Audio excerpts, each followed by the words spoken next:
লালন সাইজির একটা বাণীতে আছে, যেই তো মুর্শিদ সেই তো রাসূল সেই তো খোদা হয়। এ কথা লালন কয় না, এ কথা কোরআনে কয়। আজকে আমরা মাহফুজ ভাইকে অনেকে অনেক ভাবে চিন্তা করি, অনেকে অনেক ছোট মনে করি, অনেকে বড় মনে করি। আজকে সেই দাওয়াতটা দিচ্ছে, সে একজন নায়েবে রাসূল, সে একজন নায়েবে রাসূল। তার চেহারা মোবারক দেখা মানে আপনাদের হাজার বছরের গুনাহ কথা আল্লাহ মাফ করে দেয়। এটা আমার কথা না, মাওলানা জালালউদ্দিনের কথা, এটা মাওলানা রুমির কথা, এটা বরপীর আব্দুল কাদের জিলানীর কথা, এটা খাজা মাইনুদ্দিন চিশতি রহমাতুল্লাহর কথা। যদি আপনারা বিশ্বাস না করেন, তাদের এই কিতাবগুলো আপনারা সংগ্রহ করেন, বাংলায় তরজমা আছে, তখনই বুঝতে পারবেন। আমরা মসজিদে যে এই যে কুরবানি আসছে, কুরবানি কাকে করতে বলছে, কে করবে, এটা প্রশ্নের বিষয়বস্তু। বলছে তোমার ভিতরে যত পশুত্ব আছে জবায়ু, কুরবানি কোথাও কোনো দলিল নাই, এমন কোন দলিল নাই। লেখছে জবায়ু করো, জবায়ু। কাকে জবায়ু করবেন? আপনার নফসে, সবচেয়ে খারাপ নফস হলো নফসে আম্বারা। আর একজন মুর্শিদ পূজা করে, মুর্শিদের অনুসরণ করে আপনার নফসে মাউত মান্নার অধিকারী হতে পারে। নফসে মাউত মান্নার অধিকারী যেদিন হবেন, ওই দিন আপনি আর জন্মান্তবাদে আসবেন না।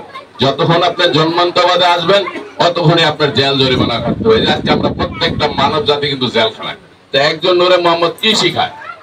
এই সমস্ত অন্যায় থেকে বিরত করার নামই ইবাদত করা, সমস্ত অন্যায় থেকে বিরত থাকার নামই নামাজ কায়েম করা। কোরআনে ৮২ জায়গায় বলছে আকিমুস সালাতা ওয়াতু যাকাতা, তুমি নামাজ কায়েম করো, যাকাতকে আদায় করো। কোন যাকাত? ছিল ব্রেনের যাকাত। আপনারা যখন কোন একজন নূরে মুহাম্মদের সন্ধানে থাকবেন, যখন তার কথা মতো ইবাদত বন্দেগী করবেন, দেখবেন আপনার সামনে মুরতাজাল্লাহ বাইশে আসবে। ওই মুরতাজাল্লাহ যতক্ষণ বাইশে না আসে, সে ততক্ষণ আমানও না, সে ইমানদারও না, সে বেঈমান। একটা জিনিস আপনারা সবসময় মনে রাখবেন, আমাদের বলছে বিসমিল্লাহির রহমানির রহিম, লা ইলাহা ইল্লাল্লাহু মুহাম্মাদুর রাসূলুল্লাহ। বলছে না রাসূলুল্লাহটা কে? ওই রাসূলুল্লাহ স্মরণ করবেন, রাসূলুল্লাহর স্মরণে রাখবেন। ওই রাসূলকে যখন স্মরণে রাখবেন, আপনার অনেক কিছু বেঁচে আসবে। আজকে আমরা যদি সত্য কথা বলতে যাই, আমরা সংখ্যায় ছোট।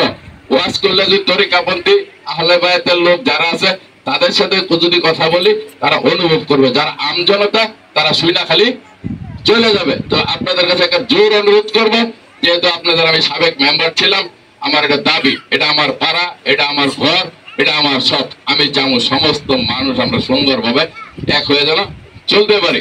তা আপনারা এই কথাটা মনে রাখবেন। মাহফুজ ভাই একজন সহজ সরল মানুষ, সহজ সরল মানুষ। এটা লালন সাহেব বলে, মানুষ বুঝলে সোনার মানুষ হবি, না লেখা পারে তুই মূলে আবার সব হারাবি, সব হারাবি।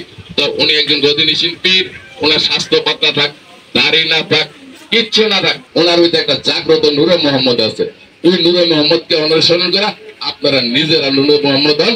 এই বলে আমার বক্তব্য এখানে শেষ করছি। সবাই ভালো থাকুন, সুন্দর থাকুন। আসসালামু আলাইকুম। আচ্ছা, এই যে ভালো না হোসাইনি ভালো?